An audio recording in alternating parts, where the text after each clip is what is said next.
Hey YouTube, it's Aqua, and I'm gonna show you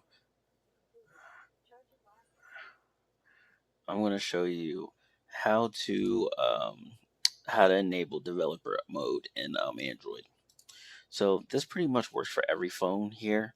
But so what you're gonna do is you're gonna go to your settings, then you're gonna go to about phone, okay, and then you're gonna go to software information, and then you're gonna double click on build number. And this is pretty much the same way you do on every Android phone here to enable developer mode. And then from here, it should work from there. It's telling me to enter a passcode. So I just hit confirm, and now developer options are there. And there we go. Developer options are enabled.